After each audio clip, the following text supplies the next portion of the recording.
Benny Blanco is a successful songwriter and producer, with credits on hits such as Katy Perry's Teenage Dream and Kesha's TikTok.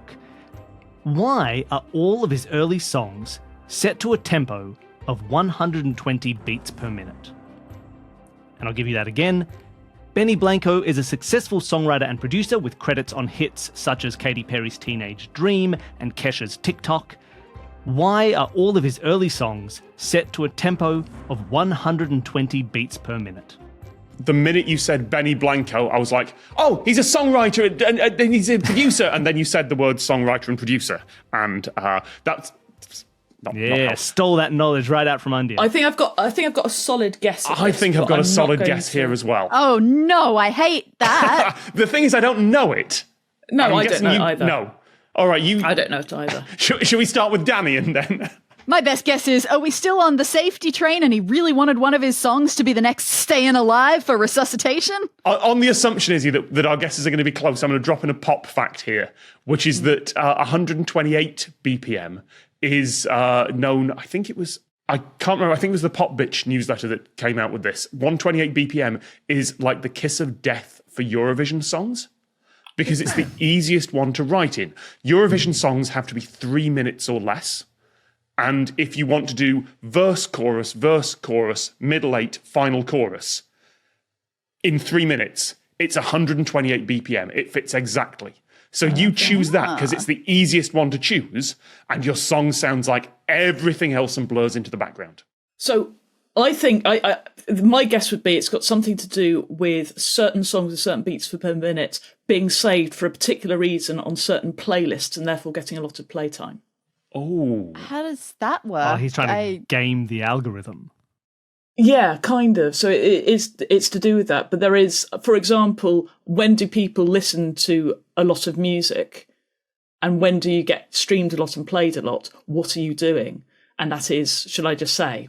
In the gym. Like you're looking for a playlist that's a certain BPM so you can run to it. Boom. So I think 120 beats per minute is a really good pace to run at, maybe. With steps. I don't know. I don't run. That might be ridiculously quick. That would make sense to me. I've run the City to Surf a couple of times years ago now, and I couldn't have done it without a couple of very specific songs in my earphones keeping me going at a beat. So that's why I think, there is a particular thing, so maybe 80 beats per minute if you're going on the slow jog, but 120 you can go quite slow because it's 60, and also that's probably a sprinting pace as well, is my guess. But I don't know. I will say, you're building a world in which Benny Blanco set out and went, I found this perfect number, I'm fitting it to that number, it's perfect. That is not at all what happened.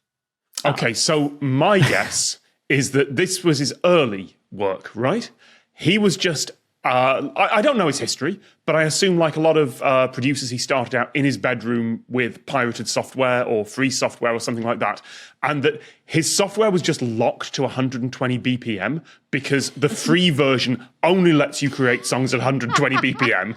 And that you need to pay the $30 to unlock it. And he was like 15 at the time. Now, no, I'm debating whether or not to give it to you. No, not this soon. It's close, but the way your face is looking, it's not What right. I will say is, money was not. It wasn't that he didn't buy the software that could do it. He wasn't refusing to buy. Like by the time, look, once you've done it, one of Teenage Dream or TikTok or Kesha's TikTok, you've got enough money to do the other one with whatever you need. It was not a commercial limitation. So it is like the default setting. He's just not changed it. Is it he's using the same, so like there's a free track on each keyboard that you can use, and he's just using the same free track that's the rock beat. You are dancing around it. It is incredibly close. Did he just not know how to change the BPM? He just didn't know how to change the BPM. Beautiful. He had all the money in the world, but not one friend to help him. Yeah. Why change something that works? Hey, That's true. That's true. He could find out if he really cared, but it doesn't matter because he's a massive success, and none of us have written amazing songs for Kesha.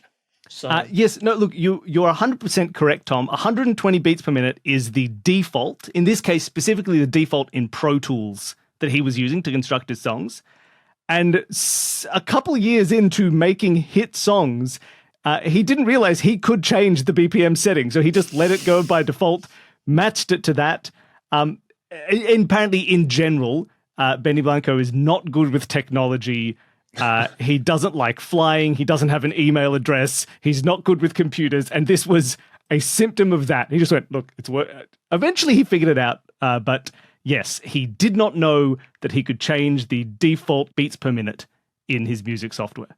How did he think everyone else was doing it? Could I just say, for Escape This Podcast and for Solve This Murder, I make original music and I write like 2 songs every episode to fit in. Oh, wow. I get it. Sometimes I'll get to a point where I really think the song should slow down nicely and go from like 120 down to like, slow down, get to like 90 by the end of that scene. And then I go, I don't know how to make it do that. So I guess that'll just be good in my mind, but I'm not going to try and figure it out now. I have very specific techniques involving Photoshop and making layers and making masks to the layers and changing them. And I'm almost 100% certain it's probably the most inefficient way of doing it. But because it's the way I've always done it, I don't want to change it because it works. Yep. And you just don't have that half a day to learn everything. For the first 6 months of making podcasts, I didn't know what compression was. And I kept normalizing to a certain thing and then reducing it, then normalizing it down, and then cutting the peaks until I could manually compress the audio to get it even sounding. I was just doing it by hand. And then 6 months in, I was there's a button for that? All right, cool. It's sickening. So for the first few years of his hit-making career, Benny Blanco did not know that he could change the default beats per minute in Pro Tools, the music software that he used. The Lateral book is out now. Just click on the link to get your copy.